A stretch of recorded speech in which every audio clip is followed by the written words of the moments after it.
Olá, queridos, a paz do Senhor Jesus. É uma satisfação muito grande estarmos juntos mais uma vez, poder desfrutar de momentos de aprendizagens com a sua companhia. Vamos para mais uma pré-aula. A lição deste próximo domingo, a lição de número 5, traz um tema muito relevante que precisa ser considerado por todos nós.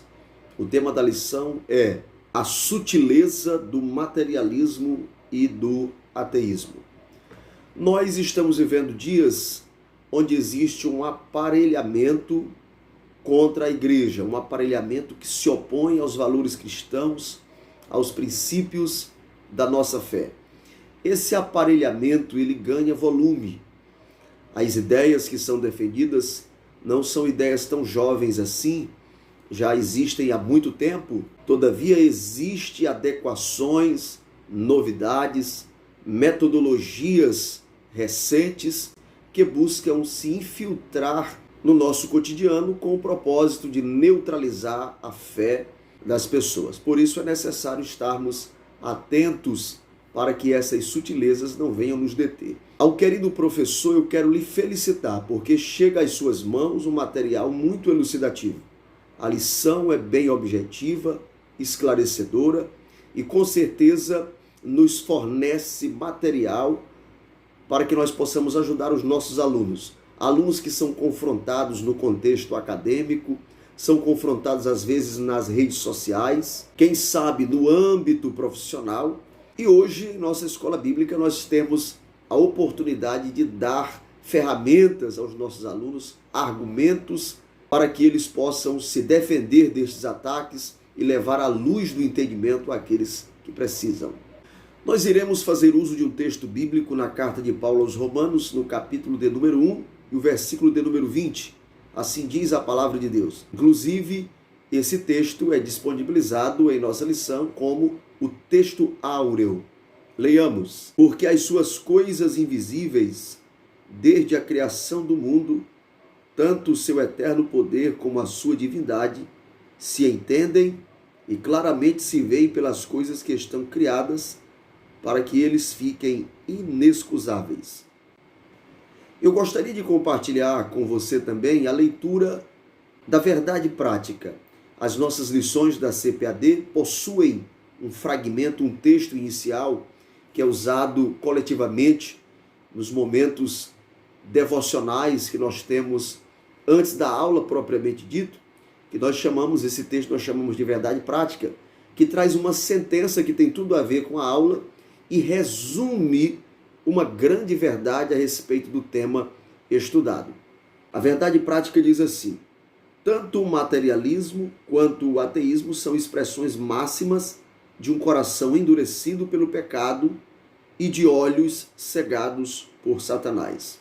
A lição de hoje nos traz orientações a respeito de dois assuntos que possuem conceitos e pressupostos semelhantes. Nós estamos falando do materialismo e do ateísmo. É importante que o querido professor saiba que nós temos o propósito de mostrar que existe uma indiscutível incompatibilidade entre o que ensina o ateísmo e o materialismo em relação aos princípios da nossa fé. O materialismo é uma doutrina que constrói todo o seu conjunto de pensamentos em torno da realidade da matéria, desacreditando em todos os pensamentos e ensinamentos que fogem do contexto da matéria. Dentro dessa ideia se combate a fé, a espiritualidade, os milagres, visto que o materialismo está preso à realidade da matéria e ensina os seus seguidores a desacreditarem daquilo que é espiritual. Com um conceito bem semelhante, com ideologias bem semelhantes e aproximadas, vem o ateísmo. O ateísmo nega a existência de Deus.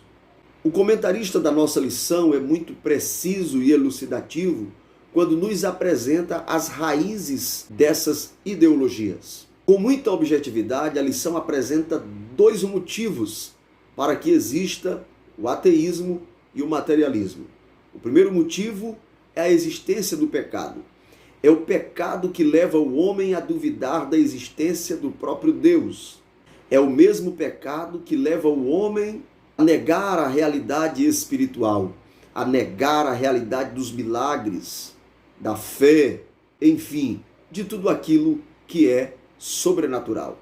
A segunda razão apresentada pelo nosso comentarista, que está esboçado em nossa lição deste próximo domingo, a lição de número 5, é a cegueira espiritual. O pecado, ele seduz o homem a levar uma vida que contraria a Deus. E quanto mais o homem se expõe ao pecado, quanto mais o ser humano experimenta os prazeres mundanos, ele se distancia da luz da revelação de Deus. E assim sendo, ele cai em estado de cegueira espiritual. Essa rejeição em relação às verdades reveladas a respeito de Deus são denunciadas pelo apóstolo Paulo no texto que lemos, carta de Paulo aos Romanos, capítulo de número 1, nós lemos o versículo 20, e eu quero compartilhar outros versículos desse texto com você neste momento. Iremos ler a totalidade do texto que está disponível na leitura bíblica em classe desta lição. Acompanhe conosco. A partir do versículo 18. Porque do céu se manifesta a ira de Deus sobre toda a impiedade e injustiça dos homens que detêm a verdade em injustiça. Porquanto o que de Deus se pode conhecer, nele se manifesta, porque Deus lo manifestou. Porque as suas coisas invisíveis, desde a criação do mundo, tanto o seu eterno poder como a sua divindade, se entendem e claramente se veem pelas coisas que estão criadas, para que eles fiquem inexcusáveis.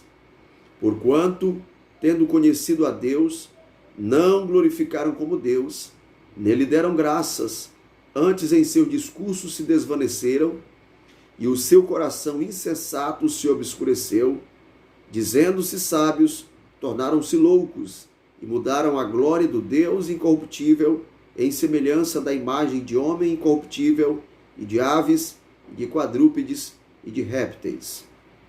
Esse texto traz consigo algumas elucidações indiscutíveis. Em primeiro lugar, nós encontramos aquilo que os teólogos chamam de revelação natural. O Salmo de número 19, versículo 1, céus proclamam a glória de Deus, e o firmamento anuncia as obras das suas mãos. Os homens que viveram em civilizações antigas, que não tiveram acesso ao ensino formal da palavra de Deus, ao ensino levado por missionários, por pastores, por instituições, estas pessoas elas não ficaram isentas do conhecimento de Deus. Porque o texto que nós acabamos de ler mostra que aquilo que é necessário conhecer a respeito de Deus foi manifestado através das obras criadas por Deus. A natureza com os seus elementos, a água, o sol, a relva, os pássaros, os micro-organismos, a dinâmica das plantas, o desabrochar das flores, o crescimento do fruto, tudo isso e muito mais são fatores que indiscutivelmente mostram que o universo, todos os ecossistemas que existem, são racionais quanto à sua formação e à sua existência, visto que indiscutivelmente há uma mente racional por trás do seu funcionamento e da sua própria existência. É isso que o texto de Romanos capítulo 1, a partir do verso 18, denuncia, que Deus se revela. Portanto, os homens que se tornam tolos, as pessoas que contradizem essa indiscutível existência de um ser idealizador de tudo que existe, torna o homem indesculpável diante de Deus. O versículo de número 21 da leitura bíblica em classe traz a seguinte sentença: porquanto, tendo conhecido a Deus, não glorificaram como Deus, nem lhe deram graças. Antes, em seus discursos se desvaneceram e o seu coração insensato se obscureceu. Entre os pressupostos defendidos tanto pelo ateísmo como pelo materialismo, nós encontramos dois que merecem destaque nesta lição. Primeiro, obviamente, a negação da existência de Deus. Em segundo lugar, a negação da singularidade do ser humano. O ser humano, ao ser criado, foi colocado pelo próprio Deus em uma posição de destaque. Recebeu a responsabilidade do governo, recebeu a responsabilidade de lavrar a terra, de cuidar. Obviamente, o ser humano possui uma posição de destaque e é, indiscutivelmente, a coroa da criação. Tanto o ateísmo como o materialismo reduz o homem a uma posição inferior à posição que Deus lhe deu, atribuindo o desenvolvimento humano ao acaso da evolução. Tais mestres acabam reduzindo o ser humano a um acidente, a uma obra sem uma idealização previamente elaborada. Mas exatamente aqui se instala o perigo desta sutileza. Quando o ateu nega a existência de Deus, quando o materialista se opõe àquilo que é sobrenatural, dentro desse pacote ideológico, existem muitas implicações morais, porque quando se nega a existência de Deus, se nega também tudo aquilo que Deus ensina através da sua palavra. E é aqui que a mente caída e obscurecida de tais mestres deseja chegar e, consequentemente, prejudicar a humanidade. Quando se nega a existência de Deus, se nega a realidade do pecado, se nega todas as implicações morais que são apresentadas pela Bíblia.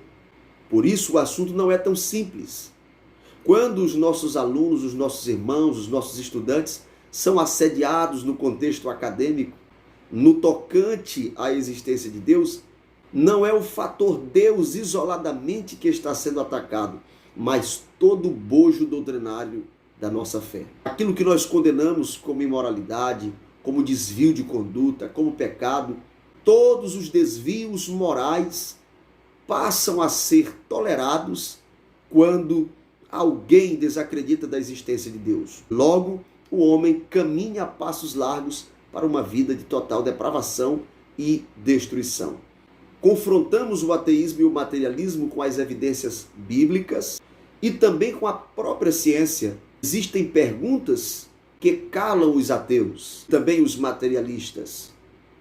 A fé cristã é uma fé racional. Quanto mais grupos humanistas, através de buscas, de pesquisas científicas, tentam provar a inexistência de Deus, mais eles se deparam com a incontestável existência de um ser soberano, racional e idealizador de tudo que existe. A complexidade da natureza, desde os micro-organismos, a complexidade dos ecossistemas, a beleza e a infinidade do universo, são argumentos incontestáveis a respeito da existência de Deus. Eu finalizo esta pré-aula apresentando algumas perguntas que deixam ateus e materialistas sem respostas aceitáveis e plausíveis. Por que de forma universal todos os seres humanos possuem uma consciência, um dispositivo moral que lhe faz perceber os erros cometidos? Como explicar, por exemplo, a predisposição cognitiva do ser humano em pensar na existência de Deus? Pensar na existência de Deus não é algo que é ensinado por uma civilização, mas é uma predisposição cognitiva universal. A ideia de Deus não está preso a uma cultura, a um país, a um continente, mas os seres humanos possuem esta predisposição desde a tenra idade a acreditar na existência do sobrenatural. Como explicar esta condição?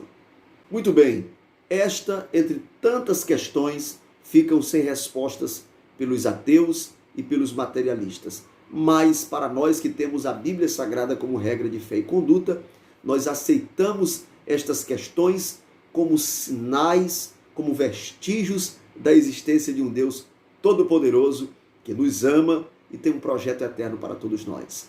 Que Deus lhe abençoe e tenha uma excelente aula.